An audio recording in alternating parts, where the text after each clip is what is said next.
Votre attention s'il vous plaît. Cet élément est en lingala et en swahili. Contactez-nous pour savoir s'il est aussi disponible en la langue de votre préférence. Veuillez aussi noter qu'il est en audio uniquement. Dépourvu de ce fait d'image originaire. Évangileéternel.com Le site de l'Évangile éternel. christequality.com. Les cieux sont à la portée de votre main, juste par un simple clic de la souris. La rubrique Pasteur et thème vous convie de suivre en ce moment Le bien-aimé de Jésus-Christ et des saints. Le prophète Médard Kala. Ministre de l'Évangile éternel. Infatigable prédicateur. redoutable défenseur de la saine doctrine, Grand débatteur biblique. dénonciateur des faux Christ, des fausses doctrines et des fausses églises, Auteur de plusieurs enseignements. a confié l'Évangile à plusieurs. Une vraie référence généalogique pour beaucoup. Grand missionnaire de l'Évangile éternel partout dans le monde, il est nommé même là où il n'a pas mis pied. Plus de 20 longues années dans le ministère. Suivez-le tous les jours sur évangileéternel.com, le site de l'Évangile éternel. Là, vous y trouverez tous ces enseignements disponibles en texte, en audio et en vidéo, classés et ordonnés. Pour donc retrouver l'ordre de ces enseignements, nous vous conseillons de suivre ces vidéos depuis sa page sur notre site plutôt que sur YouTube. Bonne édification au nom de notre commun Seigneur et Dieu Jésus-Christ. Amen. Seigneur ezali likolo na moko. Amen.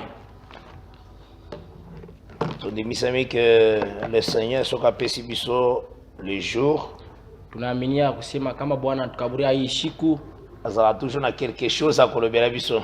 anakuwa hapa na kitu kimoja anapenda kutusemezea. Toyebi ke Nzambe azanga katelo kwa kopesa biso. Tunajua kusema Mungu ashikosake kitu ya kutukaburia. Notre regard ezala tourné vers ye. Na kuangalia kwetu kunageuka kwake. C'est comme un psalmiste azoloba. Ni vile mwimbaji yeye unasema, moi je compte à l'Éternel. Asema mie na hesabia kwa milele. Comme les gardes azo compter sur les matins. Vile ula mchungaji ena tumania asubuhi. Donc tangu sentinelle azana na butu. Ni kusema wakati ule mchungaji anakuwa wakati ya usiku le temps très dur. Anaonaka sana wakati ya nguvu kabisa. Azozela tongo etana. Eko na chunga asubuhi karibu. Ayebike atande ngini tongo ikoyaka. Anajosa ata namna kani asubuhi takaribia. Et David alobike ya kontaka na Éternel ndenge wana. Daudi anasema ya anahesabia kwa Bwana mwile mfano. Donc cela veut dire ile anataka kusema Dieu a déjà établi que tongo yaka, c'est ça. Mungu anakosa kukasa asubuhi takaribia. Donc ce qui David a kontaka na le Seigneur bongo, vile Daudi anahesabia kwa Bwana mwile mfano. Cela veut dire na kati ya problème na ayebi quel que soit tani yango ekozwa. Solution ekoya. Hata mambo yake anajua kusema hata wakati gani tabia magumu ile suluhisho itakuja. Abakisi encore. Anaongeza tena. Comme la servante azana les yeux fixés vers sa maîtresse. Vile ule mjitakazi anaangaliaka juu ya mwalimu wake. Ainsi l'Éternel ngai pe nazo ko espérer lo lingi moko pa nayo. Na mfano na moja na mie na kuna tumainia kwa milele. Donc soki osambele pa Nzambe, kama unaomba kwa Mungu, tala loboko na ye. Angalia mkono yake. Lo lingi David aloba. Vile Daudi alisema. Alibike la servante atala ka maîtresse na ye nde na loboko. Daudi anasema ule kijakazi anaangaliaka ule mwalimu wake mwanamke kumkono yake. Donc la servante tanga zosala musala azalaka na besoin ba servir ye mbongo. Ule kijakazi wakati anatumika anapenda mkaburie ile pesa ile masululisho majibu. David azotari salubi ngai pe pa Nzambe zaka bongo. Na Daudi asina na mie kungambo ya Mungu na kwa Biblia. Donc ne pense pas que oyaka kosale la Nzambe vainement, jamais. Hapana kuwazia sana kwa tumikiaka Mungu kwa bure. Le Seigneur aza toujours nelonga kopesa yo. Bwana anakopa na kintu cha kukaburia. Et oya pesaka na ile analetaka okozwango nulle part. Hautaipata fazi ingine. Kaka ipana ile. tunakutaka kwake. Et c'est pourquoi tozaka na esengo mingi parce que toza na nzambo alongaliwa. Njoo kule tukala furaha mingi tungalaka na ule Mungu alishinda mauti. Notre Dieu a vaincu la mort. Mungu wetu alishinda mauti. Et c'est l'évangile que nous prêchons. Njoo injili tutakuwa tunahubiri. Notre évangile que nous prêchons défie la mort. Ile injili tunahubiri inakuyaka inatawala njoo ya kitu. Elobaka o mort où est ton aiguille. Donc évangile mbezo loba o mort où est ton aiguille. Inasemaka kifo wapi nguvu yako. Donc cet évangile la soko sana yango. Kama unakuwa na ile injili. La mort est qu'on retenir yote soko kufi jour enlèvement, tu dois partir. Ile kifo haita kubamba siku ya kunyanyuliwa utanyanyuliwa. Parce que la mort connaît cet évangile. Njoo kifo inatambua hii injili. Mais soko kufi na évangile oyo ya pamba pamba oyo ya ba toilette ya mike mike. Kwa unakufa na ile injili ya bongo ya wese ya kule ngamo. Wana tango enlèvement ya la mort akangi yoko kendete. Kule wakati unaona kwa évangile ngweza tana nguya ile lufu ile injili ina tena uwezo. Matea ya ba théologien. Ile mahubiri ya watu wa teolojia. Ezata na force ya kolonga la morte. Haina na uwezo wa kushinda mauti. Et c'est pourquoi il faut yeba kubanga nzambe. Njoo kunabidi uyue kuogopa Mungu. Oyeba kopesa yo aussi gloire. Ujue kumkaburia utukufu. Que ton cœur ile moyo wako est la plus attaché à ses promesses. Yambatane na maadi yake. Ndenga yebisaki église à Corinthe. Vile aliambia kanisa ya Korinthe. Atali ba situation za église la Corinthe. Anangalia mambo na kwa kanisa wa Korinto. Ayebisi bango na 1 Corinthiens 16 verset 13. Anabambia kwa Korinto wa kwanza 16 mstari wa 13. Soyez des hommes. Asa mkuye bantu. Et puis ayebisi bango encore Maranatha. Kisha anabambia sema Maranatha. Christ revient bientôt. Asa Kristo anarudi sasa. sasa. Mwana nzambaza la armée l'esprit wana. Inabidi mtoto wa Mungu akona ile uwazo. Ayeba que le Seigneur revient bientôt. Ajua kusema Bwana anarudi kabisa. Donc quand je marche sur la terre, kama natembea pa bulongo, nazo croire qu'il y a des gens au Bamarsaki afanga. Nuna aminia usema kulikuwa bantu watembea kabla mimi nitembee. Batambola avec le Seigneur sur la terre. Balitembea na Bwana pa bulongo. Et ils ont laissé des traces. Bariacha ile maalama. Donc place bango batika ki ba matambe. Pale bariacha maalama. Nous avons souci et désir ya kotia aussi plante à pied na biso wana. Na shi tunakuwa na ile nia ya kuweka mkulu wetu pale. Otali la manière Jérémie azako marcher. Kuangalia mfano vile Yeremia alitembea. Ozo balokolo nanga peni ata plante à pied wana. Trace wana. Unaika nyangi pale fazi pale. Otali Moïse la manière a marcher ki. Unaangalia vile Musa alitembea. Otali Esaïe. Watembea unaangalia Isaya. Otali yemo le Seigneur de gloire. Unaangalia Bwana mwenyewe utukufu. Otali ba Paul. Unaangalia ba Paul. Ozo sentir que batika ki ba trace moko éternelle. Unaangalia bariacha ile maalama ya milele. Donc mtu akufi mais les traces parlent. Mtu anesha kufa ma ile maalama riacha iko nasema. Moi l'ennemi azipa ba trace wana ezate mais ça crie. Ile mfano adui afiniki ile maalama hakuna namna ile lalamika. Ils ont laissé des traces qui crient. Vile bariacha ile maalama iko nasema. Moi aussi je vais laisser les traces qui crient. Na mimi nitaacha ile maalama ile lalamika. Il faut avoir cette décision aussi. Inabidi kuwa ile mpango. Donc là c'est sacrifié. Najitoa afin que aussi juu ba oyo bakoyaka après bazala na posa aussi ya koposer ba plante à pied na bango na trace otiki. Kwa bale batakuya baadaye kisha mimi nao bakwe na ile nia ya kuweka mkulu pale nilipita. Donc tangu na tamboli wakati tunatembea na mituni eske koza la tana mutu moko akoki kolinga koleka na trace onga na leki. Wakati tunatembea c'est ce qu'il faut lomba. Est-ce utakuwa mtu utapenda kupita pale nilipitia? Oui tu peux.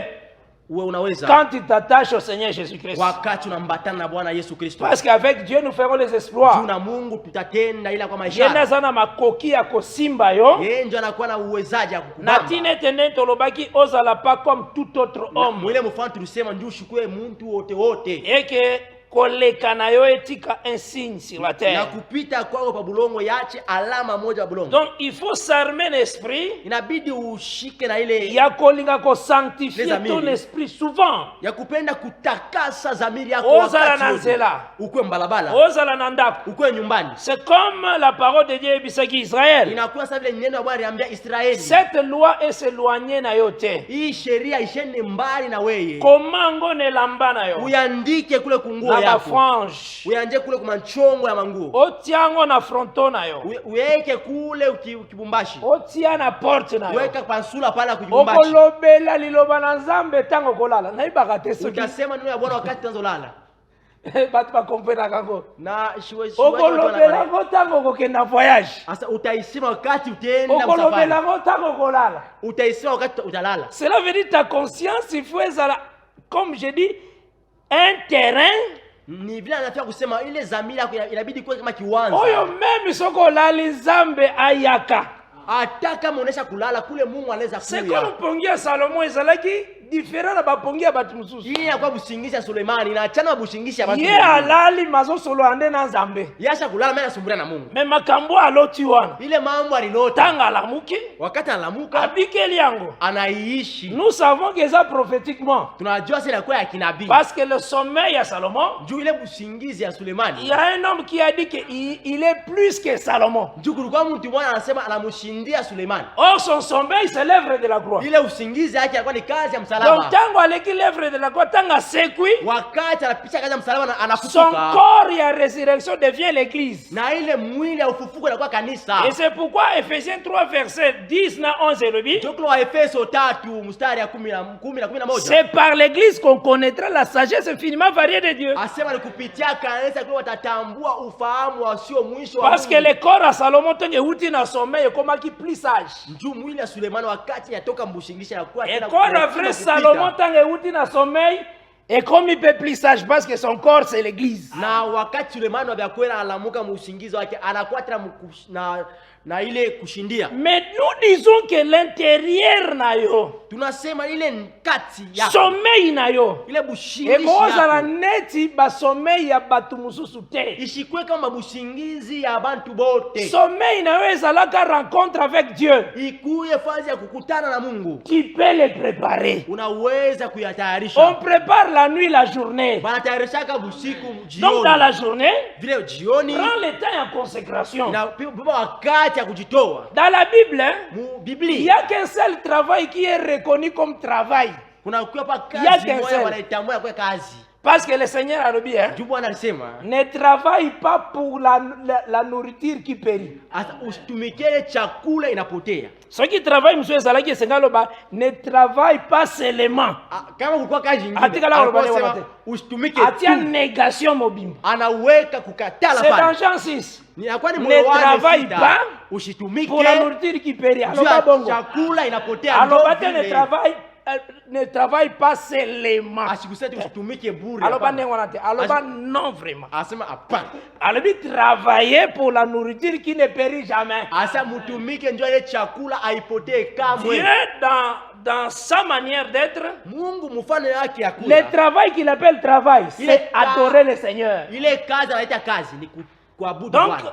ta vie Ile maisha est dans l'adoration. ikuwe mkati ya maabudu. Paul a compris yango. Paulo Yango alielewa. azoloba. Joko anaanza kusema Que tout ce qui est pur, asa ile inakuya ya safi. tout ce qui est aimable, Ile inakuwa inapendeza. tout ce qui mérite les acclamations, Ile yote inahitaji kupigiwa mikono. tout ce qui est digne de Ile louange, inahitaji kuabudu. ezala l'objet de vos pensées. Ikuye Ce shina n'est ya que ça. mawazo yenu. Inakuwa Donc, ile. nakosa la peine osala dans la société, Inakuwa natumika kule mais ce kampuni. qui est pur, Ile inakuya ya safi. ezala l'objet à penser na ngai. Ikuye shina ya mawazo Alors, je yangu. travaille pour la nourriture qui ne périt point. Pale watumikia ile chakula ipotee Mais kamwe. nazokende, nazosala na administration Ni kula ya l'État, natumia kazi ya nake vraiment musala, mbura matari nina mkazi. mais je travaille pour la nourriture qui ne périt point. Ni watumikia ile chakula ipotee Yango kamwe. Paul abakisaki encore. Njoo kule Paulo arongeza tena. Mes frères, Bandugu yangu. obéissez à vos maîtres Asa mutii kwa walimu wenu comme au Seigneur.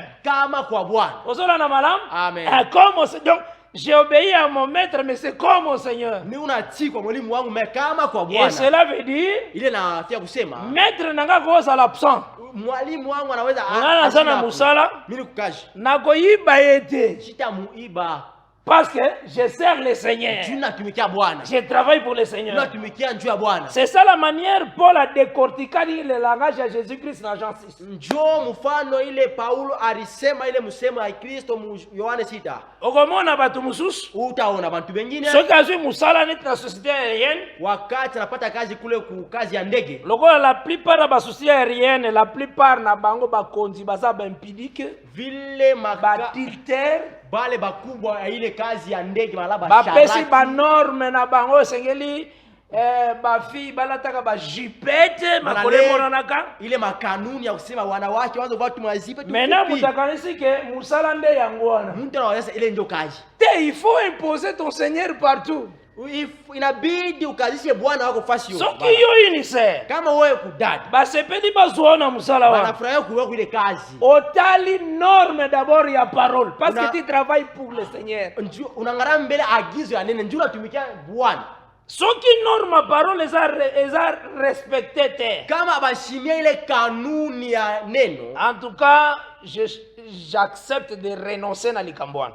Kwa kweli mimi naitika kukatala ile kazi. Parce que muyuda veaka makasi na oezali le royaume de Dieu. Ule muyahudi ni inakuwa ni mtu ule anakeshaka kabisa njia ya ufalme wa mbingu. La loi ezalaki na cour royale. Ile amri ilikuwa kule nata ya roi Assuris. Wakati ya mfalme Asuria. Etangu le premier ministre Aman azoleka. Wakati ule mwaziri wa kwanza Aman inapita. Il faut mutu nyonso afukama. Inabidi mtu wote ainame. Soki yozoto sawana. Kama wewe unaheshimia vipi. En tout cas soki batie conduite, okoza conduite excellent. Kama unatiku kweke mwenendo tango zo fukamela Aman anastahili. En tout cas, il est en premier ministre akozala nayo bien. Wakati unainama mbele ya Naamani batasema huku naye. Mais akina mtu moko apamba un wise qui était là. Kulikuwa mtu mmoja wa burebure alikuwa mchungaji. Qui savait que il travaillait d'abord pour le Seigneur. Alijua sema kwanza anamtumikia Bwana. Tango Amana azoleka. Wakati Amana anapita, ya atika hotel. Acha shimama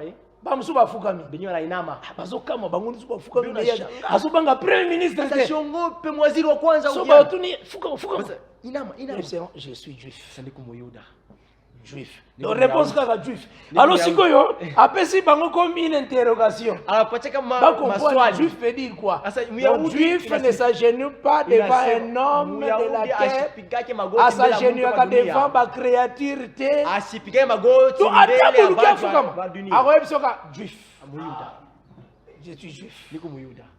Donc c'est qu'il travaille pour le Seigneur. Juu unatumikia njia ya Bwana. Osomon. Amen. Baebisi premier ministre. Banaambia muwaziri wa kwanza. Omoni tango lekaka. Kaso wakati unapita. Bisonyo tofuka ma. Shebo tunasuka. Mezana mtu mboko alinga kufuka mate. Huko mtu mwa ina. Réponse na lo bagaka je suis juif.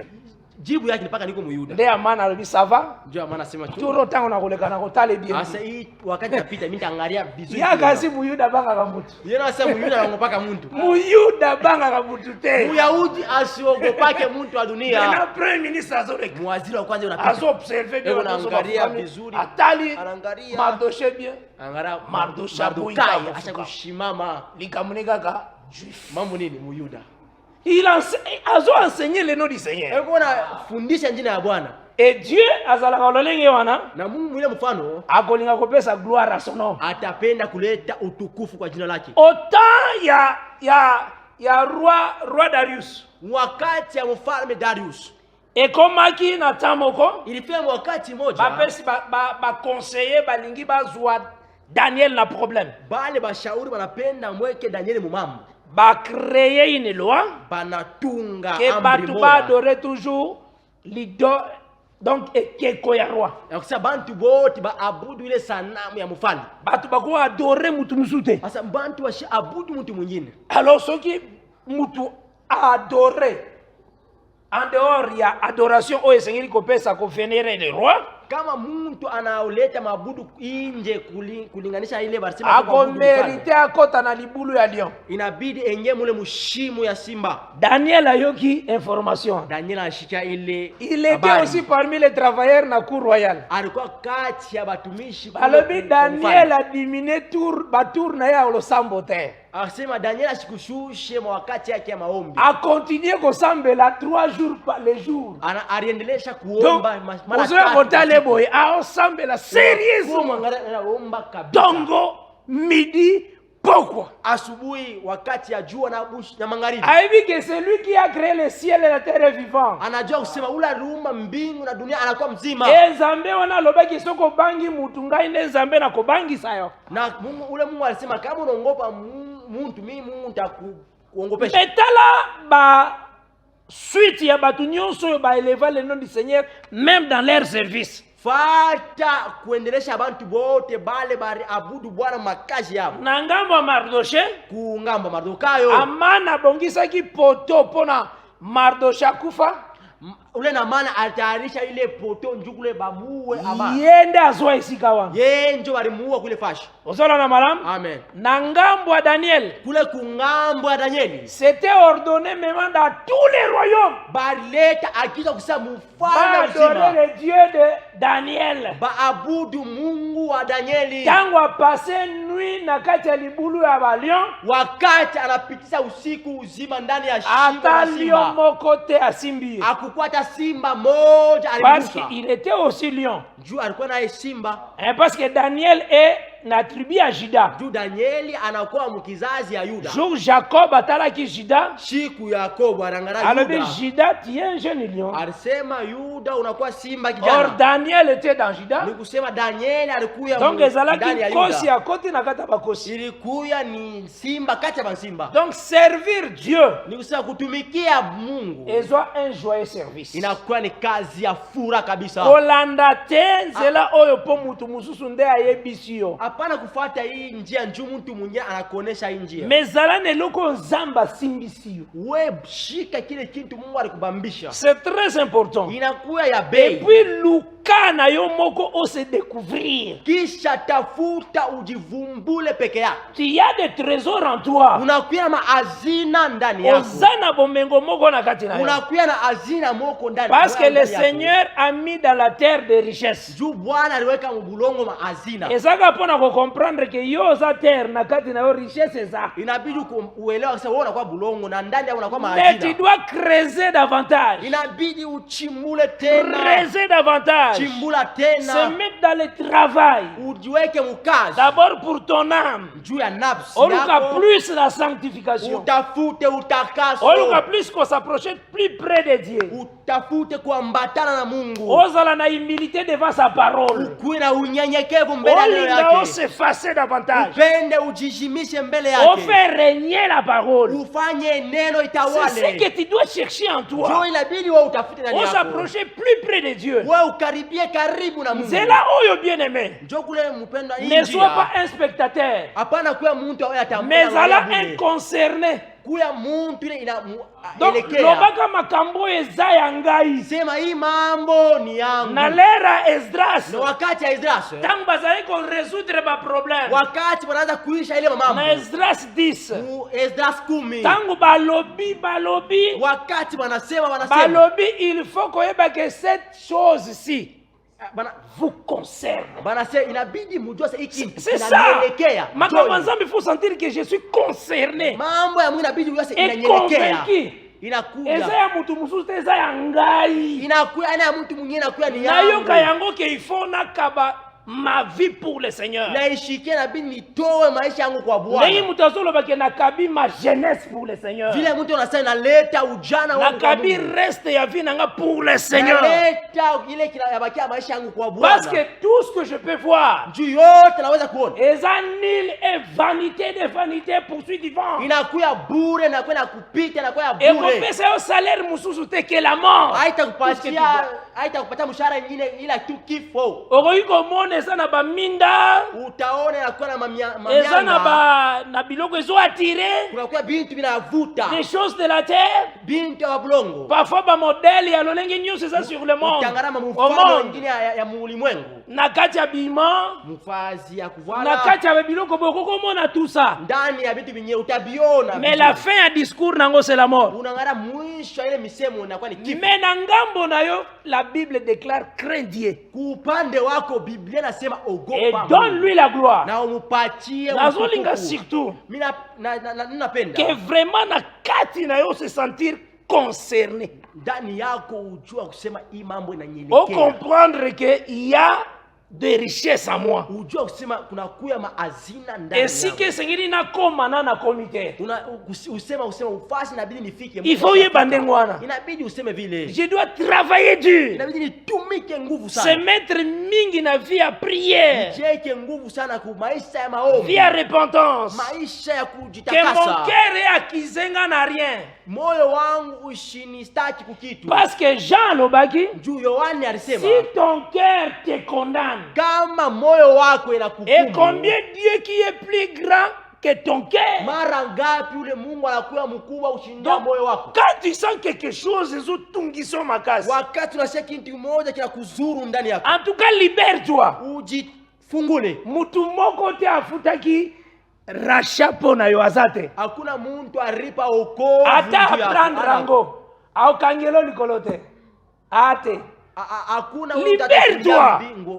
Que ozwa lisumu ozobomba ozwa honneur libanda. Ujifungule utoshe le zambi kabla upate soki yoko loba. Kama utasema. Eke mutu alobi di n'importe quoi sur yo. Na kama mtu anasema dasho na maana njuu yako. Il faut comprendre. Inabidi uelewe. Que il y a des gens au bazar la famille du diable. Parce que Josué avait vraiment un abyssal. Vraiment, il avait un abyssal. C'est propreté. Mais Satan a zobet appelé le solo et abyssal. Mais Dieu a pas mêlé. Donc, action nengwana, il y a des gens qui sont comme ça. Azo vie à mabe ya mutunde yangonde évangélisation. Croyant que Dieu a kobetele maboko. Non. Dieu est venu sauver et non perdre. Mungu alikuja kuokoa hapana kupoteza. Zalana nature wana nena yebisaka bino. Kuya na ile umbile vile nasemaka. Kosepelate ko perdre ton frère et ta sœur. Hapana kushafura kupoteza ndugu yako wala dada yako. O trouver na faiblesse lingaza la ramener à telema kende devant. Unamkuta muregevu penda umururishe na aende kumbele. Omoni un péché zotungisa ye. Sambelane ensemble que péché wana ezanga makasi da sa vie. Unaona zambi moja na kwenda mzuri umuombeye njoo aendelee tena kumbele. C'est ce que tobenga mipona yango. Njoo ile tulihitajiwa. C'est pourquoi nous sommes un corps. Njoo kwetu tunakuwa mwili. Des membres moko na kati ya nzoto wana. Mamemba kwa achana kule mwili. Tant tokoyeba lolingi ya komema mausi na mitema. Wakati tutajua kujibeba ndani ya mioyo. Je vous dis frère, il faut que se sentir que tu es concerné. Nakwambia mpenda inabidi ujue si mambo yanakuelekea. Si tu as des oreilles, tu entends. Kama unakuwa na masikio yua sema ke oyo kape o nzamba zo lobelo. Na usikie kile Mungu anakusemezea. Et puis o marcher lolenge o nzamba zo senga pona yo. Na utembee vile Mungu anapenda utembee. O garder une bonne position. Na ulinde ile hali mzuri. O linga omo na le devant ya makambo nzamba bongisi pour. Na upende kuona mbele ya mambo ile Mungu alikutayarishia. O mizongi sa vraiment simate. Ushirudie kumkongo. Nous continuons toujours sur le deux rédemption. Par la grâce de Dieu. Et tu as dit que le Seigneur nde azokamba biso par sa grâce. Tozotanga Psaume chapitre 89. Parce que tolakaki yango qu'il faut totanga yango. Les grâces de David. Nous lisons au nom du Seigneur Jésus-Christ.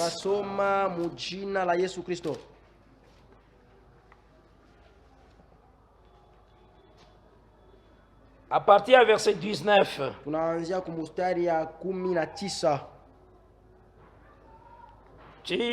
Verset 37. Je lis au nom de Jésus-Christ. Amen. Car l'Éternel est notre bouclier. Kwani wa milele inakuya ni ngabo yetu. Le Saint d'Israël est notre roi. Ule mtakatifu wa Israeli anakuya mfalme wetu. Tu parlas jadis à ton bien-aimé dans une vision. Ulisema wakati uliopita muonyo kwa mpendwa wako. Et tu dis, na ulisema, j'ai prêté secours à un homme fort. Kusema nilileta usaidizi kwa mtu msuja. J'ai élevé du milieu du peuple un héros. Na nilinyanyua ndani ya taifa ula kuya msuja. J'ai trouvé David mon serviteur. Na nilipata mtumishi wangu Daudi. Je l'ai oint de mon huile sainte. Na nilimupaka mafuta yangu takatifu. Ma main sera constamment avec lui. Na mkono yangu itamushika. Et mon bras le fortifiera. Na mkono wangu itamutilia nguvu. L'ennemi ne pourra le surprendre. Na adui asitamukamata. Et l'homme inique ne l'opprimera point. Na muntu mubaya asitamushambulia. Je briserai devant lui ses adversaires. Na nitavunja mbele yake wa adui wake. Et je frapperai ceux qui le haïssent. Na nitapiga wale wanamchukia. Ma fidélité, ile akuwa uaminifu wangu, ma faveur na wema wangu seront avec lui. Na itakuya naye. Et sa force s'élèvera par mon nom. Na nguvu yake itainuka kwa jina langu. Je mettrai sa main sur la mer. Nitaweka mkono wake juu ya et sa droite sur le fleuve. Na mkono wake ya kuume juu ya mto. Il m'invoquera na ataniita disant tu es mon père, kwa kusema na kuya baba yangu. Mon Dieu est le rocher de mon salut. Mungu wangu na mwamba ya wokovu wangu. Aussi j'en ferai le premier-né, na mie nitatoa wazaliwa wa kwanza, le souverain des rois de la terre. wale wenye kunyanyuliwa kati ya wafalme wa dunia. Je lui conserverai ma faveur à toujours. Na mtamkazisha wema wangu kwa milele. Et mon alliance lui est assurée. Na ile agano yangu itakuwa ya uaminifu. Je rendrai sa postérité éternelle. Nitafanya uzao yake ikuwe ya milele. Et son trône comme les jours des cieux. Na ile enzi yake kama masiku ya mbingu. Si ses fils abandonnent ma loi, kama watoto wake wanaacha ile amri yangu, et ne marchent pas selon mes ordonnances, na batembe kulinganisha na maagizo yangu, s'ils violent mes statuts, kama wanaenda kinyume et ya ne maagizo gardent yangu, pas mes commandements, na abachunge na kuya maamri yangu, je châtierai leurs transgressions par la verge, nitabapiga kuile zambi yao kupitia bakora, et leur iniquité par des plaies, na ile uovu wao kupitia vidonda. Mais je ne lui retirerai pas ma bonté, lakini sitatosa juu yake wema wangu, et ne lui fausserai point ma foi, na mishitenda kinyume ya wema wangu. Je ne violerai point mon alliance, mishitaenda kinyume ya agano yangu, et ne changerai pas ce qui est sorti de mes lèvres. na misitabadilisha kile kitoka kinywani mwangu. J'ai une fois juré par ma sainteté, niliajia mara moja kupitia utakaso wangu, je ne mentirai point à David, misitamudanganya kamwe Daudi. Sa postérité subsistera toujours, ile uzao wake itaketi milele, et son trône aussi longtemps que le soleil devant moi. na ile enzi yake itakawia kama jua mbele yangu. Tosuke na verset 37, que Dieu bénisse cette lecture. Amen.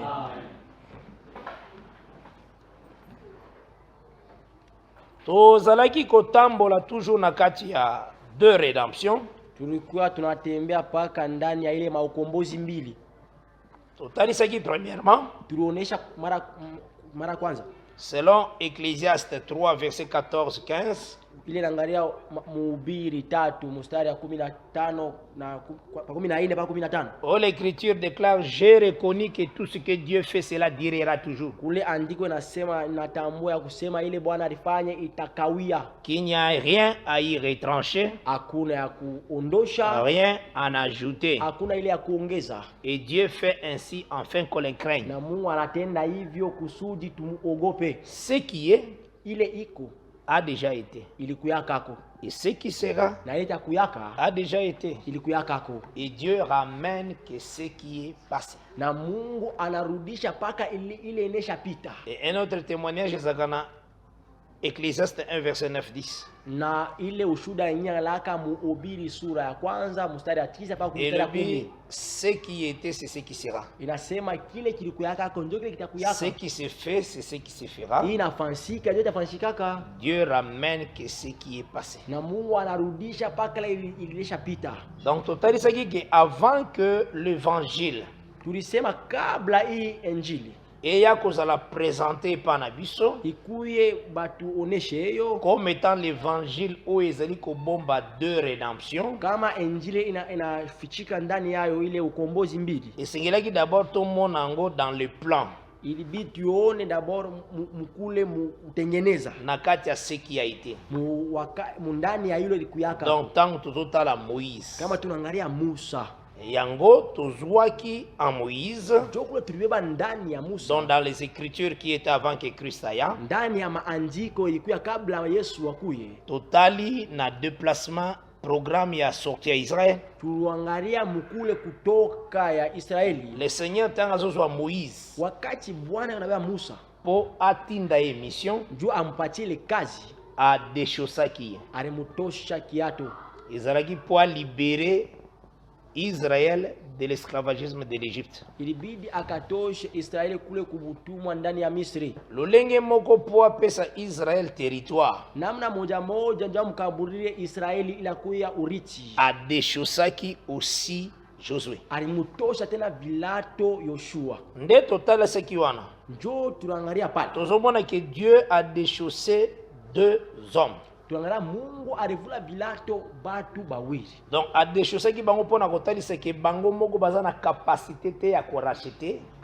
Alibatosha ile vilato ya njia kusema bona wenyewe abana ile uwezaji wa kukomboa. C'est lui Dieu éternel qui est capable ya ko racheter. Niye Mungu wa milele anakuwa na uwezaji ya kukomboa. Et to sionaki surtout na Josué chapitre 5. Na tulitembea kabisa mkitabu Yoshua sura 5. Totalisa ki kuna tulionesha kule que Dieu a quitté comme un homme. Tulisa Mungu alishuka kama mutu. Pourquoi paraissait-il comme un homme? Jua nini alishuka kama mutu? Totalisa ki d'abord na Genèse chapitre 15. Tulionesa kwanza kumwanzo 15. Que l'Éternel a ebisaki Abraham, kule Bwana alisema na Ibrahimu, que ta postérité na kusema uzao wako et que séjourner dans une terre étrangère. Itaenda kuketi mumuji wala mu nchi ya kigeni. Donc ce passage là, ile shairi ezo aidé biso pona kotalisa que Israël a laissé sa propre terre. Inaenda kutuhakikishia kusema Israeli aliacha urithi wake. Maintenant tangu toye totali loi na Lévitique 25, wakati tutakuwa angalia ile sheria muwalawi 25. Si quelqu'un devient pauvre, kama mtu anakuwa maskini ekatiki mabele na ye, na anaacha ile ulongo wake, ateki mabele na ye, wala anauzisha ile udongo soka lingia zonga na mabele na ye, kama anapenda kurudia mu udongo wake, il faut les plus proches parents, inabidi ule nduku wa karibu akaribie rachat azongisere mabele juu afanye ile akuya ukombozi, njoo amrudishie bulongo bwake. Quand on dit plus proche parents, kati tunasema ule nduku wa karibu, cela veut dire azala lokola yomu, ni kusema akuye kama weye mtu. Or esengelaki bazongisela Israeli mabele oya perdra, japo ilibidi wamrudishie Israeli ile bulongo alipotesha. Na boye c'était Josué ndazaki le signe kuonekana hivi Yoshua ndio kuya alama. Mais comme il n'était pas le véritable, vila shukuya ule wa kweli, parce que tozwaka toujours Zacharie chapitre 3 au verset 8, kule tunabaka Zakaria 3 mstari ya munane, oh le Seigneur zoloba, ce sont les hommes qui serviront de signes. Kule Bwana unasema bantu watatumia kama maalama. Alors le Seigneur Bwana akita na Josué 5 alisha kule ku Yoshua 5 comme un homme, kama mutu. Uniquement il est apparu comme proche parent, pale alionekana kama nduku wa karibu, pour qu'enfin que apesa terre na Israël, parce qu'Israël avait perdu la terre. Juu afike kukaburia Israeli udongo wake, njoo alipotesha. Donc en cela toujours que ne comprendre. Njoo kule tunaenda kuelewa. Parce que le Seigneur selon Hébreux chapitre 1, kule Bwana kupitia Waebrania sura ya kwanza verset 1 mstari ya kwanza, l'écriture déclare, andiko hili unasema, autrefois, zamani, à plusieurs reprises, mfano ya mingi et de plusieurs manières, na mfano mkurudilia mara ya mingi, Dieu a parlé à nos pères par les prophètes. Bwana alisemezea kwa babu zetu kupitia manabii. Donc tozo comprendre le parler du Seigneur, tunaelewa usemi ya Bwana.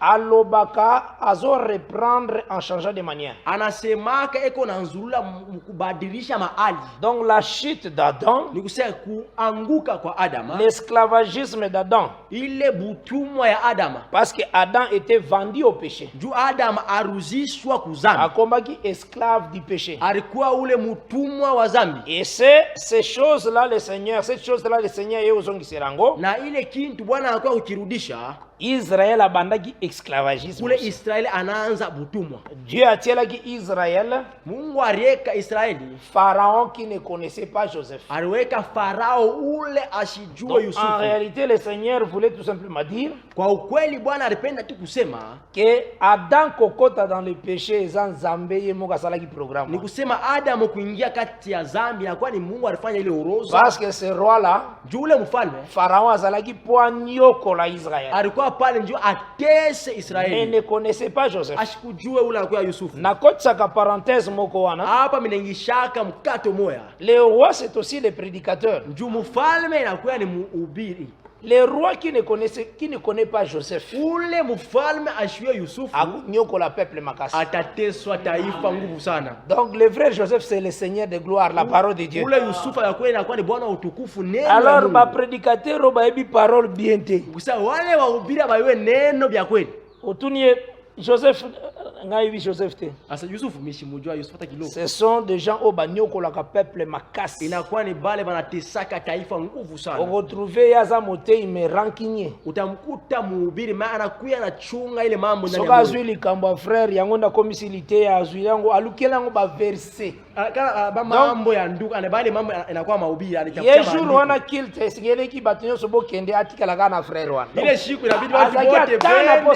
Abanyema lo nduka. Njoo sikwe bona ni na yoki problème frère wana cité. Njoo aruya mambo. Menazo la ka frère na sa motema lobi frère wako sentir dimanche. Asa ndugu siku ya Juma atashikia. Donc atelemine kaka poate akaka ses frères. Anashima kumbele nja ubiri ule ndugu. Et puis comment nazo créer des ben crédit. Anakuwa inaumba bale ba moyo mugumu. La manière qu'il est en train de travailler. Ile mfano inatumika. Donc ce sont des rois qui ne connaissent pas Joseph. Inakuwa ni wafalme ba Yusufu. Et ceux qui besoin un roi qui connaît Joseph. Kama unakuwa na mfalme ule ya Yusufu. Le peuple c'est dans le calme. Taifa itakuwa ustare. Donc Israël en réalité, azalaki comme répétition d'Adam. Ilikuwa kama kuanzulula kwa Adama. Au moment où ya bandi esclavagisme, ile wakati alianza butumwa. Ezotalisa en réalité lolenge Adam était vendu au péché. Inaonesha kwa kweli vile Adam aliingia kati ya dhambi. Mais il faut yeba que Adam a été chassé.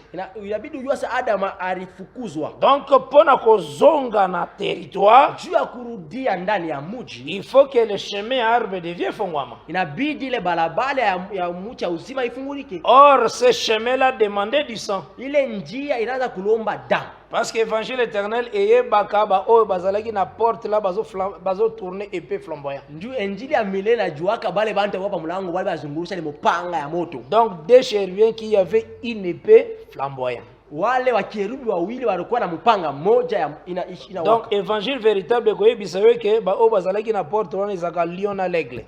Njia ya kweli itakwambia sabale bala pale mulango alaka ni tai na simba. Alors oya koya boye ezande vo na l'homme. Ula atakuya hivi atakuwa ni muntu na ngombe. Parce que vo na l'homme de bakondima baza sacrifier. Ni muntu na ngombe batechika bajitoe. Yango moni Aaron azaki na bana mine. Njoko tona Aruna aga watoto 4. Esengelaki mibale bakufa mibale batikala na sacerdoce. Ilibidi bawili bakufa na bawili bawakie mkoani. Ami balo batikala na sacerdoce bangonde bazaki na mbeli bazako kataka banyama. Bale bawili bazo répéter bino porte jardin de Dan. Bale bawili balibakia mukazi njo balikuwa na kisa kata banyama. Bale wana bangonde bazako kataka banyama. Bale bawili njo bazochinja wanyama. Uzora na malamu? Unafuata vizuri? Banyama wana bazao kasa. Za vo l'homme. Ilikuwa ni ngombe na mutu. Uzora na malamu? Amen. Parce que le Seigneur tangazoya ko se sacrifier et comme fils de l'homme. Kule Bwana wakati akwa kujitoa anakuwa kama mwana wa mutu. Uzora na malamu? Amen. Et puis soko tangi Ezekiel chapitre 10. Kama unasoma Ezekiel sura 10. Okomona tangu bazolo bana 4 face ba chérubin. Utaona wakati wanasemezea masura 4 ya balobi. Banasema chacun d'eux avait une face ya chérubin. Banasema kila kerubi alikuwa na sura ya une face ya l'homme, alikuwa na sura ya mtu. Une face ya aigle, balikuwa na sura ya tai. Une face ya lion, na ile sura ya simba. Cela veut dire quand on parle de chérubin on parle directement de veau. Donc on est pour raisonner tate. Kama wanasema kerubi ushifikie deja inakuwa ni ngombe. Est-ce que vous na ngale kitu na lobi? Unafuata ile ndio unasema. Est-ce que vous simingelo na lobi? Unaifuata kile ndio unasema. Hein? Ezekiel 10. Ouais. Ezekiel sura 10. Ngalo ba cette parole pour vous. Mimi nasemaka hii neno ni yenu. Pour vos enfants en aussi grand nombre que le Seigneur appellera de loin. Ya watoto yenu na wale Mungu ataita kwa mbali.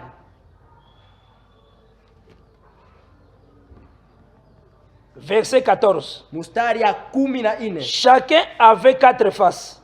Kila kerubi alikuwa na sura 4. Ba être vivant. Unaweza aba bazalaka lion, balaka veau, simba, l'homme, ngombe, mutu, aigle. Ça va? Tai. Maintenant chacun avait 4 faces. Wanasema kila kerubi alikuwa na masura 4. Le premier face. Wanasema ile sura ya kwanza.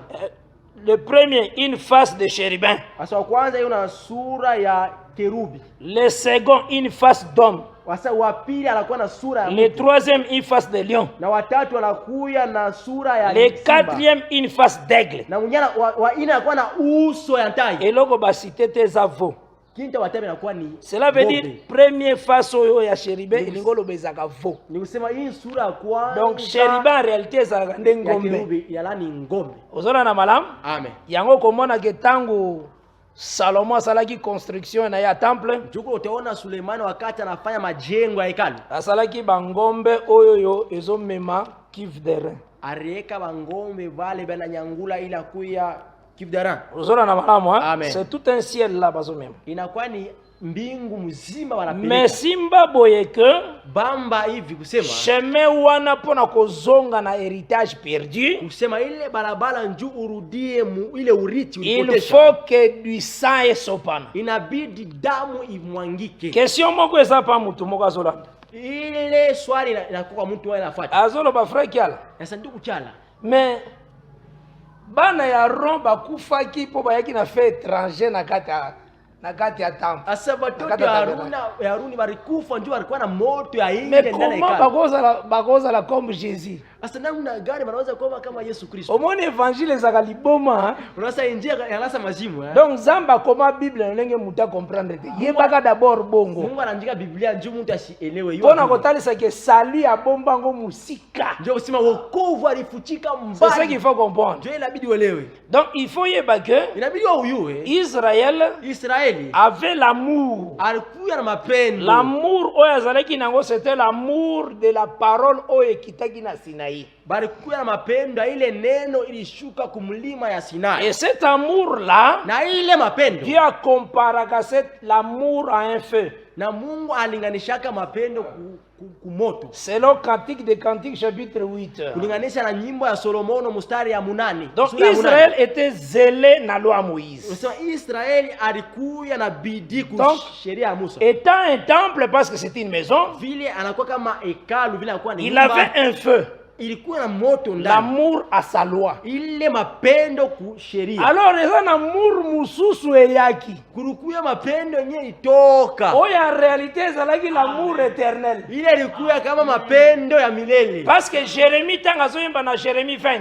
Yeremia wakati wanaimba mu Yeremia 20. À partir du verset 9 na 11. Kwanza mstari ya 9 mpaka mstari ya 11. Alobi à chaque fois que ça na se mettre à parler. Asa wakati na jieka kusema. Il faut toujours na ganga pona babomination pona makambo ebelebele. Inabidi nilamike nguvu kabisa njuu ya mauzambi na mambo ya mingi. Tangu nazo wana bazo sekangai bazo cholangai. Wakati nikuna sebena ni cheka bego na ni chambula. Nalobaki na koloba sute na kombo ya nzambo yo. Asa mimi samista semezi yaka tena kwa njia. Parce que bazo cholanga mingi. Juu ya ni chambula. Nalobi na kote ya susute. Asa mista ubiri tena injia. Jeremia lobi na kote ya sute. Jeremia mista ubiri tena. Mena meki kokanga. Asa mimi na pima ku. Kena sale la sunzambete po wazo finganga. Nistumikia Mungu juu ya ni chambula. J'ai senti un feu dans mon cœur. Asa nasikia moto ndani ya moyo wangu. Alobi Seigneur tu m'as persuadé. Asa Bwana unanivuta. Kolo séduire ngai. Asa Bwana unanivuta. Nazo kokate kotika nzelango. Mishi uweze kuacha njia. Nzela oyo. Njia. Ata Nzambe asili singa bana. Ata Mungu aisha watoto wangu wote. Je le servirai toujours par la grâce. Nitamtumikia kupitia neema ya Mungu. Ozana nzela mswa kokende te. Hakuna njia nyingine unaweza kwenda. Ata salika retirer lokolo. Ata beba anabaya ile. Obando tambola lokolo moko. Unatemea mkulu moja. Tina pa esika yoko kende. Hauna nafasi nyingine kule wewe utenda. Ozola na malamu? Amen. Oza sije na ye donc akoko tindiko kote nyonso ya lingi. Anaweza kuchikiza kwa mangambo ya penda. Donc faut comprendre ka sujet. Ni shina. Nous sommes ces sujets. Parce que tunakuwa mashina yake. Et la Bible ils ont déclaré. Na Biblia inasema. Na Isaïe 44. Mu Isaya 44. Le Seigneur est assis sur le cercle au-dessus des cercles de la terre. Sasa Bwana anaweza kukala kule kukiviringo. Et il voit tous les hommes. Na anaona bantu bote. Comme des petits sauterelles. Anaweza kumpanje kidogo. Donc azotala na ba président de la République. Na ba premier ministre. Na ba waziri wa kwanza. Na ba savant. Na ba nani comme des sauterelles. Banani bote kama bampanje kidogo. Donc cela veut dire que si on compare batu nyonso comme des sauterelles, biso nyonso comme des sauterelles. Donc cela veut dire sauterelles soka linga finango ekufa donc eza eloko muke. Quand anafia ivinyo ukufi ni kitu kiloko sana. Osona na bala? Amen. Donc c'est que balobi tangu Moïse azoyemba nzembo na psaume 90. Wakati Musa eko naimba mu Zaburi. Alobi que le Seigneur tisini. Soka lobi na fils de l'homme retourne à la poussière. Donc il y a lobby. Asa kama Mungu anasema mwana mtu roho. Exact. Donc Ecclésiaste ngam na lobi que discussion za la raté. mhubiri anasema ngambo acha ukalema bishano. Ozola na malamu? Amen. Olo bakena na zui titre nanga ya doctorat alors tikanga na tanga tina koma grand docteur. Shapata ile. Nasa feti munene. Shapata ile sheti yangu ya daktari uniache nifundi. Ye tikanga na natanga parce que nazana programme fona somba wa mitu kaba santaka ngona kata veni. Sasa uniache nifundi wasonyuze mametoka njua shi. Le Seigneur n'est pas là-bas. Mungu ashina kule. Si son jour est coquille accueillir son fruit à kozwango dans les champs. Kama ushiku nenda njua avune le tunda yake atabeba. Ozola na malamu? Amen. Et qu'est-ce que le Seigneur a semé dans Jérémie? Il a senti un feu. Le feu qui bouillonnait dans son cœur. Alors il n'a lukina contenir ango. Na kokite. Yango mwende zakananze mwoto yembaka. Jésus, tu m'as séduit et je me suis laissé séduire. Tu m'as terrassé, tu m'as vaincu, tu as été le plus fort. Jésus, tu m'as séduit et je me suis laissé séduire. Tu m'as terrassé, tu m'as vaincu, tu as été le plus fort. Malheur, malheur, malheur à moi, si je n'annonce la parole du Seigneur, la parole du Seigneur. Je me disais, je ne penserai plus à lui. Oh Seigneur, je me disais, je ne parlerai plus en son nom.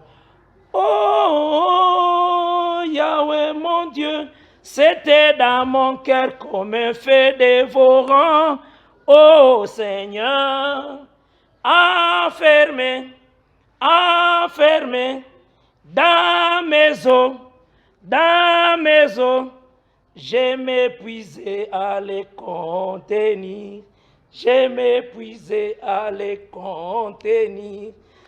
ne pouvais les supporter, Papa, tu m'as séduit et je me suis laissé séduire. Tu m'as terrassé, tu m'as vaincu, tu as été le plus fort. Donc, Nzembo wana tusangisaka parole ya Jérémie. Tunaongeshaka kumsemo ya Yeremia. Tunasangisa aussi parole à Paul. Na tunachanga ile msemo parce que ya Paul alobaki malheur à moi si je n'annonce l'évangile. Paulo alisema ole kwangu kama istangaze injili. Basangisi parole alobi que c'était dans mon cœur comme un feu dévorant. Banachanga ile neno usema ilikuwa sa moto ndani yangu. C'est la parole de Jean de Jérémie 20 verset 7 à 10. Inalaka ni msemo ya na 9 tina 11. Yeremia 20 kwanza kufika mstari ya 9 mpaka mstari ya 11. Donc cet acte là, il est tendo. Il y a un feu. Il y a un moto. Oh, il y a qui kota le peuple. Le peuple avait aussi son feu. Leur zèle par rapport à la loi. Un homme céleste. Un homme différent de tous les hommes. Un homme qui n'a jamais péché. Un homme qui est l'unique créateur du ciel et de la terre. Il est capable de lire les pensées des gens. Un homme là, par qui nous avons le salut. Il est venu avec un feu. Mais son feu, les autres qui avaient le feu à l'intérieur du temple, ils ont vu son feu comme un feu étranger. Et les châtiments qui nous la paix tomber sur lui.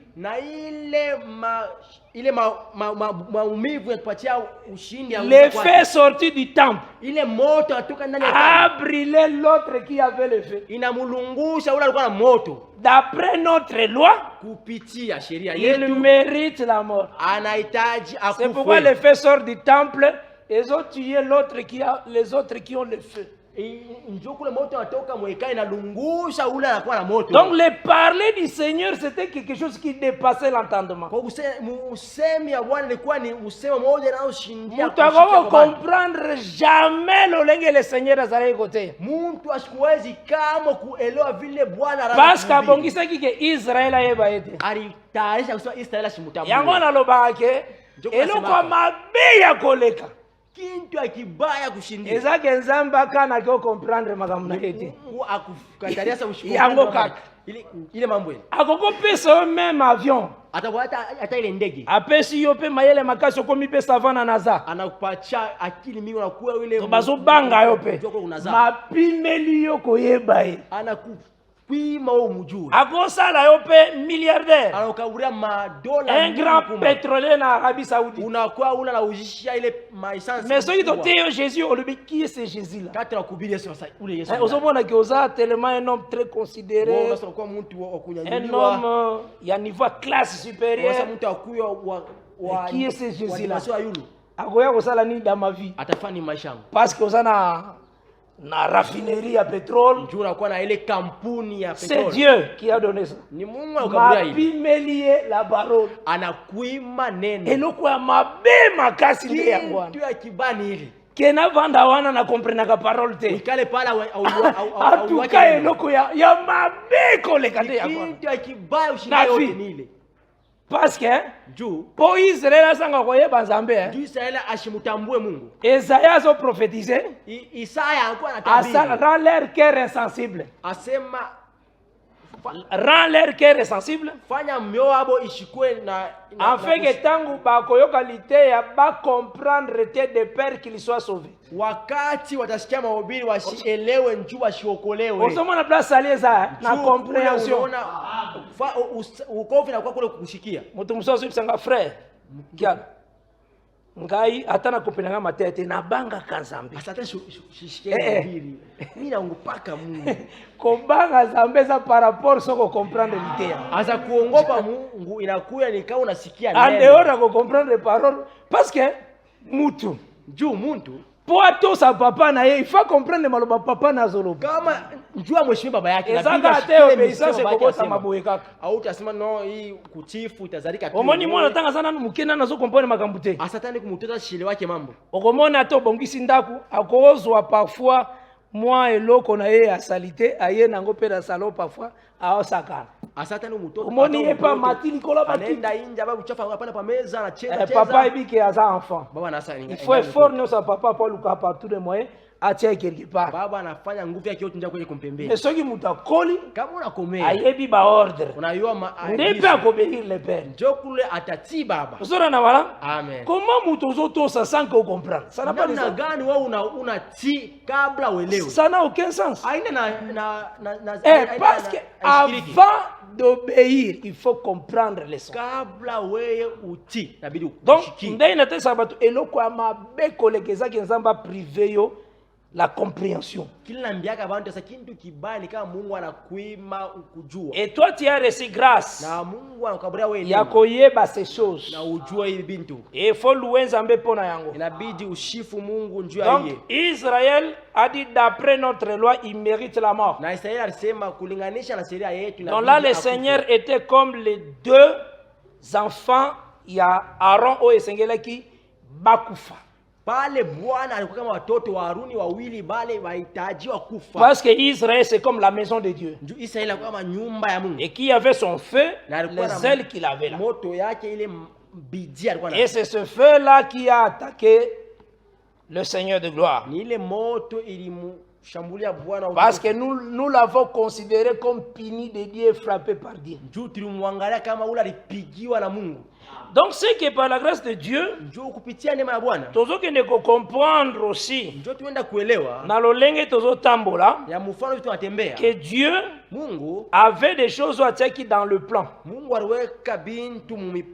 Yango moni tozwaki la parole du Seigneur. Pona koloba que Israël avant bima, il fallait que le sang écoulé. Là tozo comprendre que le chemin de l'arbre de vie fait fongama, il faut du sang. Et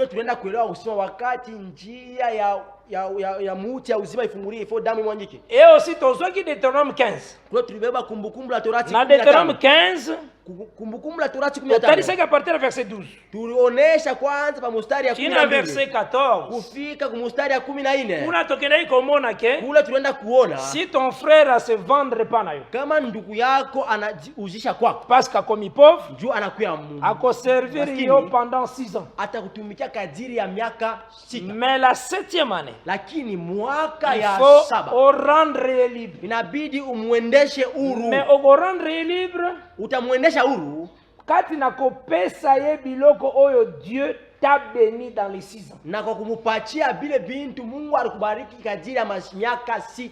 Or Dieu asala keloko pamba te. Kule Mungu asifanyike kintu kwa bure. C'est en Dieu qu'on trouve la sagesse. Ni ndani ya Mungu tunakuta ile hekima. Selon Job chapitre 12 au verset 13. Kulinganisha na Ayubu 12 kwanza mstari ya 13. Et la question est ça posée en Ecclésiaste 8 verset 1. Na swali iliulizwa kumhubiri, qui est sage et qui connaît l'explication des choses? nani anakuwa na hekima na ule anajua anakuwa na ujuzi ya bintu? Tozwaka réponse nango maintenant na Job 12 verset 13. Tunapataka jibu ku Ayubu 12. Qui est sage? Réponse est dans Job 12, c'est l'Éternel qui est sage. Nani anakuwa hekima? Ni wa milele anakuwa na Alors c'est lui qui a l'explication des choses. Yeye ndio anakuwa na kufasiria bintu. Donc soko moni asali action moko dans les écritures kolobate keza pamba okangi Bible. Kama anafanya kitu kwa Biblia sasa anakuwa chaburu afunga Biblia. Il faut yeba keza na tina itungisa yo. Inabidi uyose inakuwa na maana ikuzurishi. Salomo azoloba, Sulemani anasema luka sagesse, tafuta la connaissance. Lolengo luka kambongo. Tafuta ujuzi na hekima vile watafutaka makuta. En tout cas bapekisi to luka mbongo, bapekisi te. Batukatara utafuta makuta. Mais omoni ngo so luka mbongo wana. Vile utafuta makuta. Luka pe sagesse bongo. Tafuta hekima vile. Ozola na wala? Amen. Mutu pona mbongo ko telema musala bapesi pose wa salaire. Atelema ko banda 6h ti 18h sans kofanda ba surveiller. Atelema ibika ko salaire.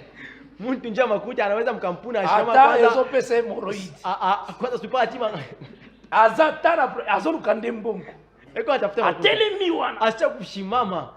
Okomona mutu azokende koluka mbongo na kati ya bapoto poto. Unangara mutu anafuta makuta mu mabuchafu mule mutope tope. Permettre na ebisa yo. Acha ni kwa. Eza na lolenge bato bakimaka na ba diamant na ba carrière. Kuna kuya mfano watu wakimbiaka na ile madiama mu bao basala kamisala wana baebi. Bana fanya kazi. Bazui mutu na bango moko boye. Baba mutu wa bamelisi ye diamant. Bana murisha ile ameli diamant na kati. Anemesa. Na ba surveiller bien bakei bango nyos. Bena muangara vizuri. Babimi. Bana pa bantoka. Tangu babimi wakati wanatoka. Bakofana na ndaku moko bo. Banafika wakati kunyuma mwa. Maintenant donc avant bimona ba alaki ba kwanga biloko makasi po agen toilette ti. Permettre na ibisa bina.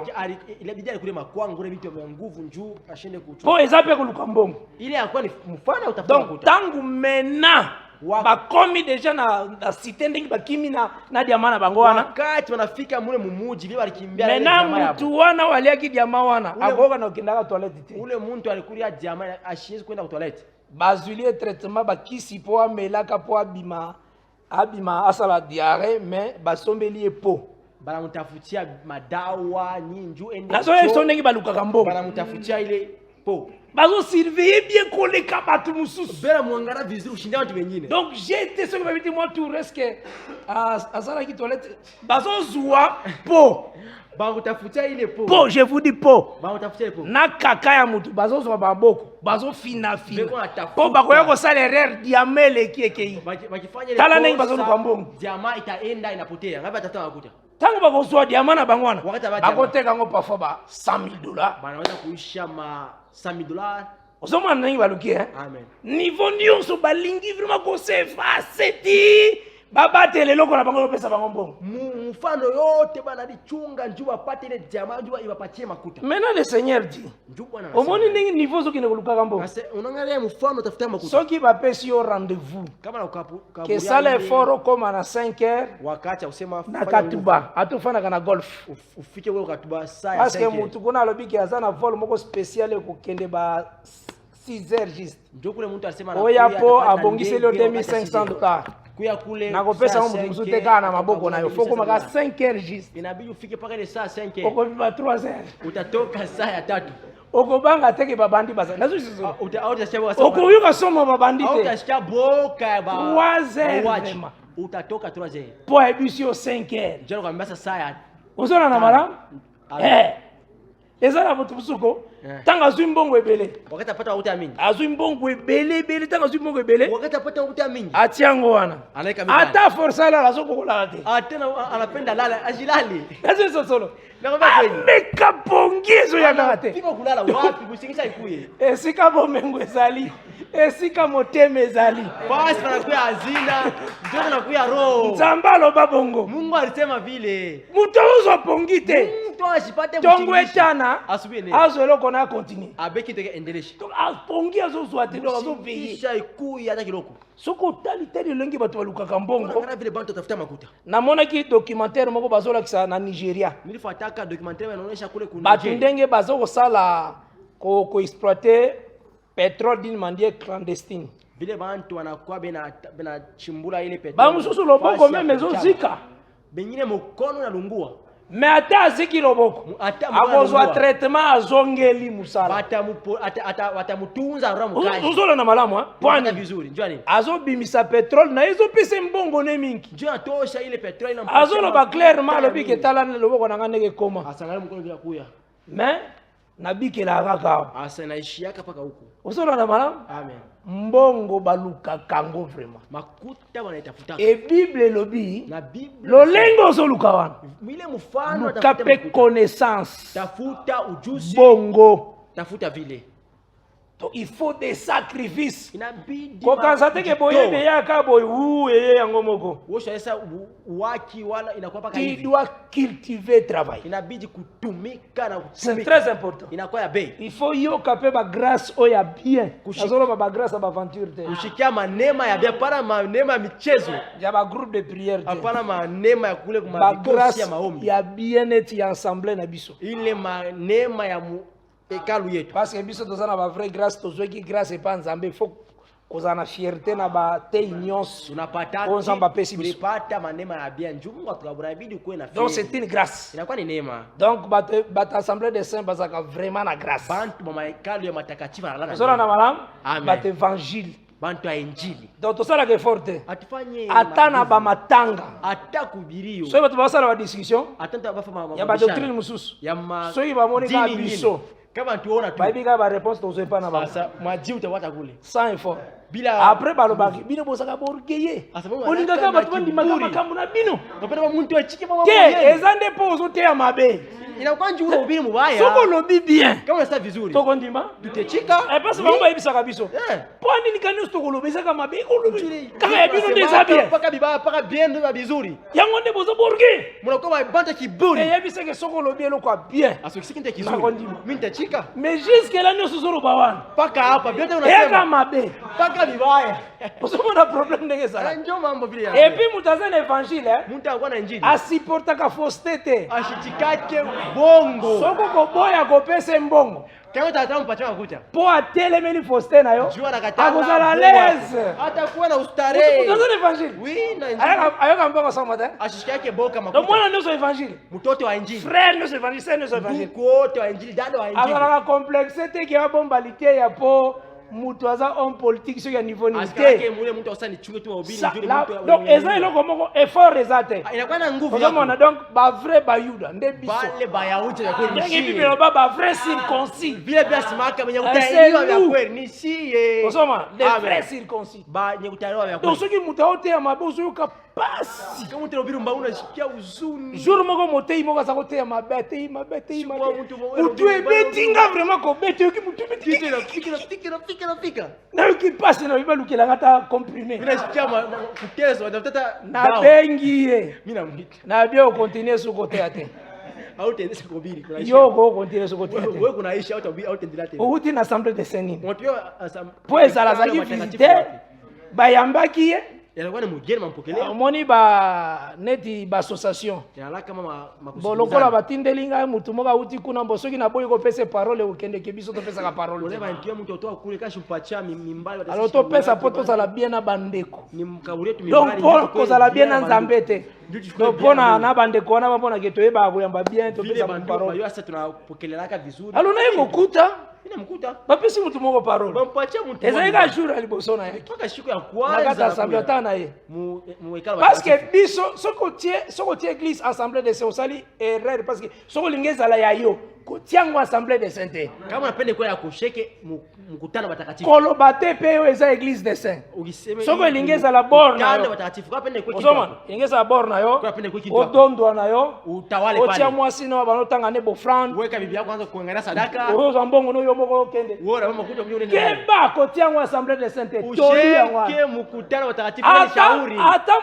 frère moko ya assemblée de saints na lekite ata mtu mkutano watakatifu akolekaka siku atapitaka okotikaka musala wana utaacha ile kazi wana eza conseil topesaka ile akuya ni shauri soko libosala eloko na yo kona unapenda kufanya kitu kyako mpo na suku keno enfer juu mwisho uende kumoto éviter otiango assemblée de usheke mkutano watakatifu weka hata bien église de saints éviter usheke ile parce que soko tia église de saints ba frère ya évangile baoya kama unaweka mkutano watakatifu bandugu so bamoni kaka eza wana bakoya kokotu utakuwa kunyia alors soko te imabe bakozana besoin to bamisapi baposer question kama unahubiri mbatu tunamusha vilole tuulize maswali soko lingi okangela bango bakoyebisa ke kointimide biso te enfin eza ndaku na biso usituzuru inakuwa ni ndaka nyumba papa na biso ni nyumba wa yetu okosentir vraiment ke okutani na résistance utakutana na kipinduzi akoyebiso ezaka po olobi eza assemblée de saints seneke ça asa unasema ni mkutano watakatifu bien longola tia ata entre guillemets nzambe malamu tosha bien ta pentecôte bien mwa lingomba moko boye okozala l'aise utakuwa unaustare ozomona amen soki otie assemblée de saints bien église de saints kona watu mkutano watakatifu yebaki ezaka nde église ya parole yosa inakuwa ni kanisa ya neno tozalaka na besoin de la parole régner non un homme tunapendaka neno itawala hapana est-ce mtu que na malamu amen et la promesse qui était dite dans Deutéronome 15 ile ahadi barisema mu kumbukumbu 15 c'est que ni kusema dans les 6 ans ni kusema miaka 6 il y a les richesses munakuya des maazina bénédictions mabaraka que le Seigneur ile Bwana a donné. alileta Et ces bénédictions dans les 6 ans, na ile mabaraka ndani ya miaka ce qui est 6 comme 7e année, kama nafika mwaka ya 7 mutu azaki esclave na kati ya 6 ans. ule muntu alikuwa mtumwa kwa Tanga azokota na 7e année, wakati unanya mwaka ya il 7 faut mettre akangaki ye apesa de bénédictions ezaki na kati ya 6 ans. inabidi ule mwalimu alimweka kwacha mkaburie mabaraka ya kadiri ya miaka 6 Et que abima nango na 7e année. na atoke nayo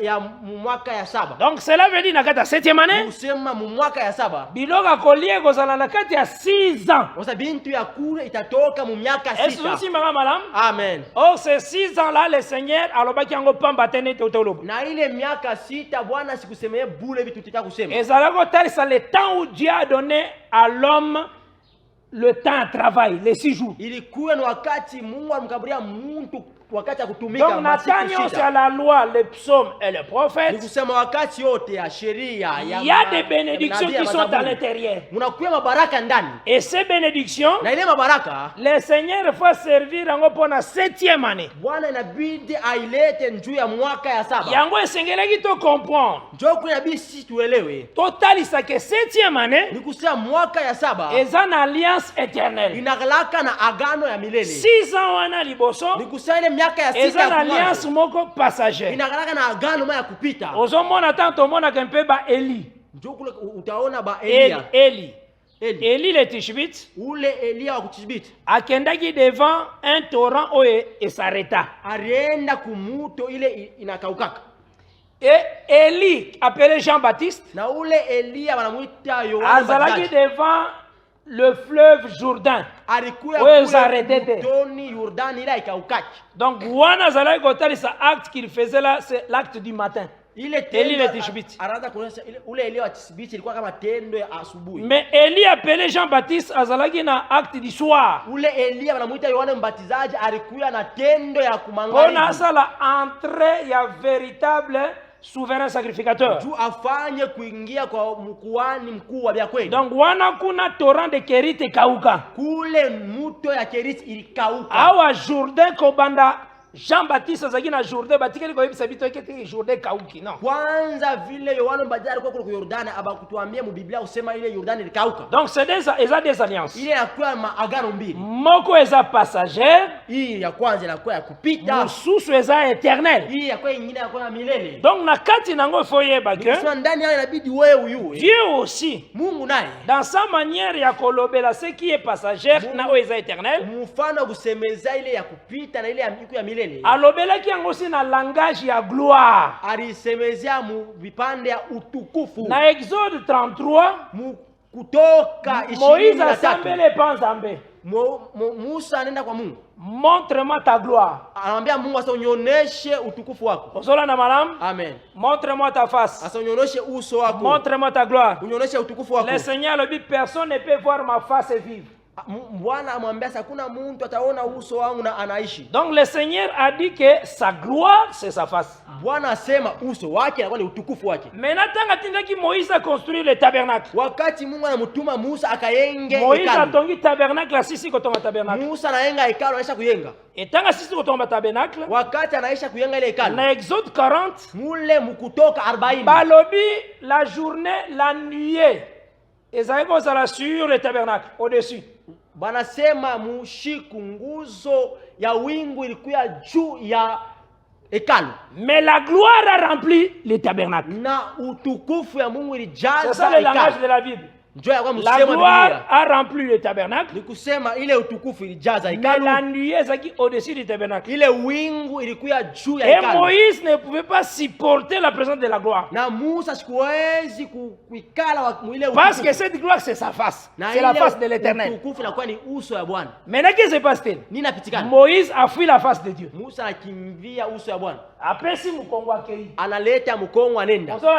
Amen. Apimi na tabernacle. Anatoka mwekalo. Donc il n'a pas pu supporter la face. Ashikuweza kuvumilia ile akuya. Faites attention. C'est Moïse là. Ule Musa. Azotaisa tout un sacerdoce. Anaonesha ukoani moja. Parce que ce qu'il y a un nombre 12. Quand on a kuya muhesabu 12. Tangu le Seigneur a bengaki aibisaki Moïse ebisa Mariam. Na Aaron va se présenter dans le temple, dans le tabernacle. Wakati Mungu anamwambia Musa ambie Miriam na Aruni ba kuye ku hekalu. Tangu bango batelemelaki Moïse, bazali ko yimayema po Moïse abalaki une Éthiopienne. Wakati Musa na Miriam na Aruni banaanza kusema wakati Musa aroa bibi ule wa ku Ethiopia. Le Seigneur akitaki. Bwana alishuka. Ayebisi bango. Anabambia. Soki nalingi na tombola un prophète parmi vous. Asikami napenda kunyanyua nabii kati yenu. Nakobanda kolobela ye na nzela ya ba vision na ba songe. Sasa umusemezea kupitia maonyo na mandoto. Il n'en est pas ainsi de Moïse. Aina vile na mtumishi wa Musa. Lui il voit ma face. Yeye anakuwa naona sura yangu. Je lui parle face à face. Lokola un homme parle à son ami. Kama vile mtu faites attention avec la Bible. Kuna Exode 33 le bige tu peux voir ma face. Mais yemo kwazo confirmer na nombre 12. Wanasema utuna sura yangu. Kantukana Moïse babona na bilongi. Anakuwa anakikisha kule kwa hesabu 12 kusaidia Musa. Wana zogo ces deux passages. Quand on a beba ile mashairi mbili. Oyen Exode 40. Unakuya Moïse a fui la face de Dieu. Musa akimbia akogaki yango te. Asikuwezi. Donc là ça montrait tout un sacerdoce. Pale inaanza kuonesha ukuhani. Que si la face de Dieu y est, hapa uso wa Mungu inakuya. Ce sacerdoce va céder. Na Amen. Que la gloire, c'était la face. Dieu a fait Moïse Dieu. Maintenant, tant que Moïse est dans la montagne ce jour-là, sa face commença à briller. C'est ça. Dès Corinthiens 3, il y a une gloire. Sa face commença à briller. Pas le corps, c'est une face. Mais Azui a tongé le tabernacle. Musa anayengia hekalu. Amen. Voilà, on a tiré le tabernacle. Le tabernacle, en réalité, a caché que la face. Ile hekalu inafuchika tu uso. Amen. Mais dès Corinthiens 3 et lobby, Wakorinto wa pili lumière où est la face wana. Asa ile abengi yango gloire passagère. Ile nuru liko pale sio inaita utukufu ya kupita. Cela veut dire oye kitaka na temple vraiment. Eza gloire éternelle. Nikusa ile ilishuka mwekana kwa ni. Oyo passagère il faut etika. Ile ya kupita na bidii yake. Amen. Donc en réalité la gloire c'est la face de Dieu. Kwa kweli uso ya kwa ni utukufu ya Mungu. Les 6 jours avait la gloire passagère. Na ile masiku sita ilikuwa na utukufu ya kupita. Mais la 7e année, Ile mwaka eza na gloire éternelle. inakuwa na utukufu ya milele. Maintenant, na problème ya gloire éternelle, Kuile nangaria utukufu ya milele. quand on voit quelque chose qui est éternel, Kama nangaria kile kitu kwa milele. cela veut dire eza na victoire sur la mort. Nikusema inakuwa na ushindi juu ya C'est ça kifo. Christ Jésus, Ndio inakuwa Yesu Kristo. la face de Dieu. Inakuwa uso Aza na ya victoire Mungu. sur la mort. Anakuwa na ushindi juu ya mauti. Ozola na malamu? Amen. Yango nde Esaïe 55 tozwaki verset 3. Njoo kule tunaenda kubeba Isaya 55 mstari ya 3. Tangango kuna Frère Albert Kambilo, Nous lisons Ésaïe 55 verset 3. verset 3 au nom du Seigneur Jésus. Amen. Le Christ. Prêtez l'oreille et venez à moi. Écoutez et votre âme vivra. Je traiterai avec vous une alliance éternelle Voilà.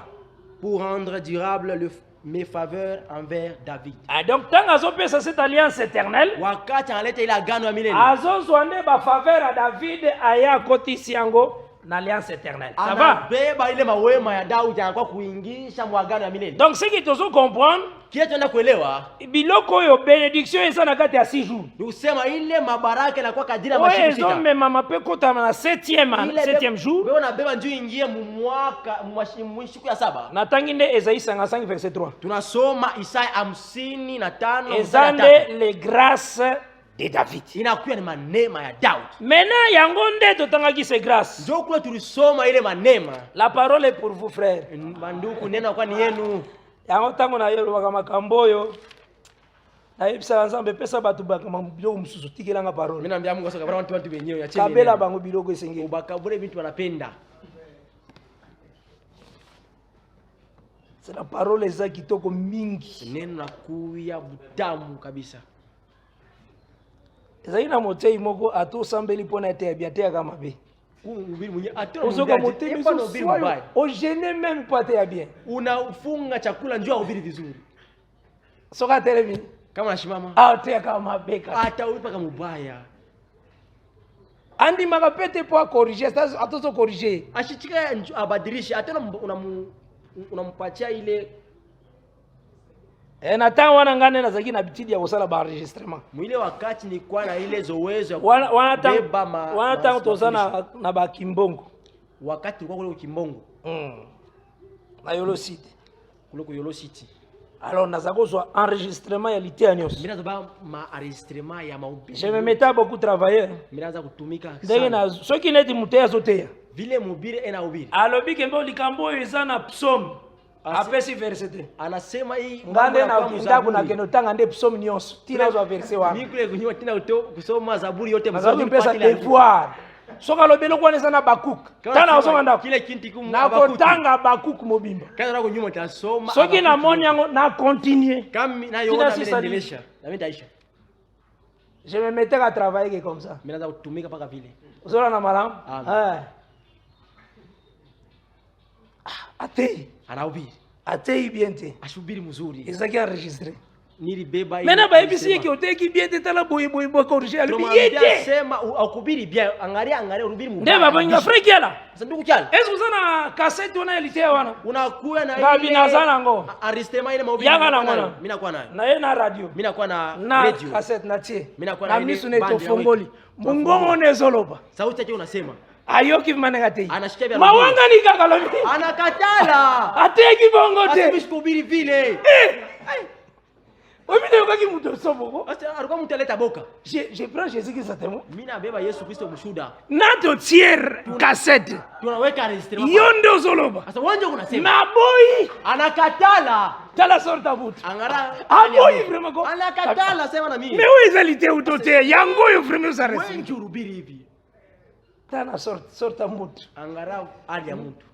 Soki bazo corriger yo. Kama banakupatia. Sala humble za pona salut na yo.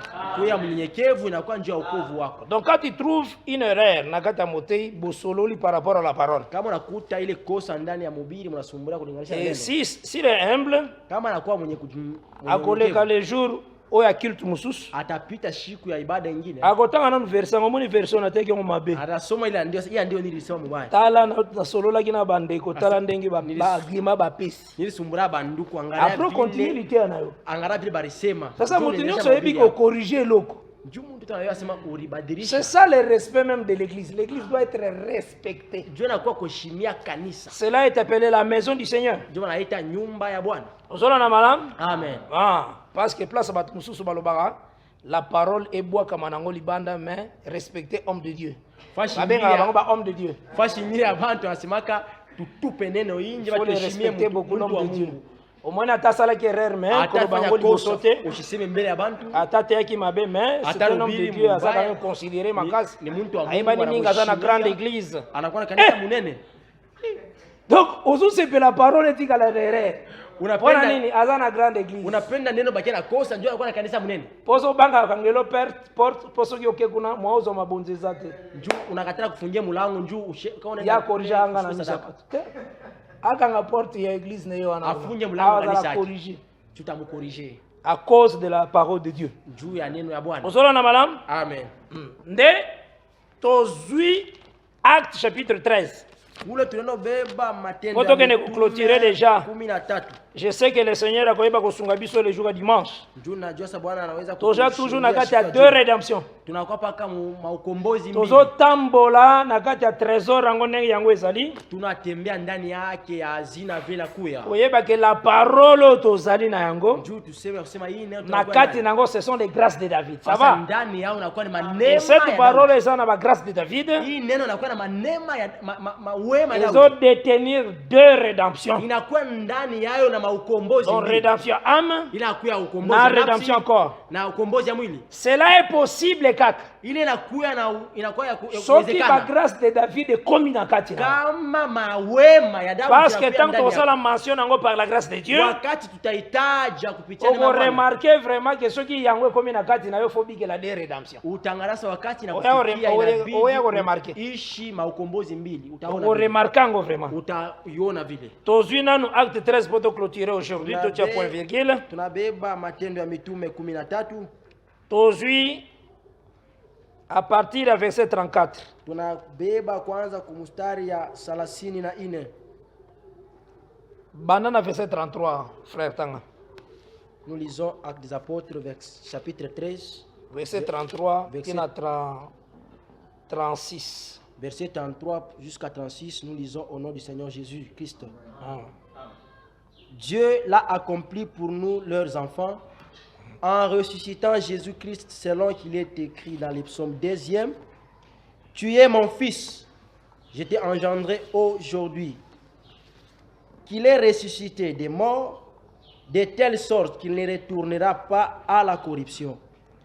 C'est ce qu'il a déclaré en disant: je vous donnerai les grâces saintes promises à David, ces grâces qui sont assurées. C'est pourquoi il dit encore ailleurs: tu ne permettras pas que ton sein voie la corruption. Or, David, après avoir en son temps servi au dessein de Dieu, est mort, a été réuni à ses pairs et a vu la corruption. Mais celui que Dieu a ressuscité n'a pas vu la corruption. Parole du Seigneur. Continuez.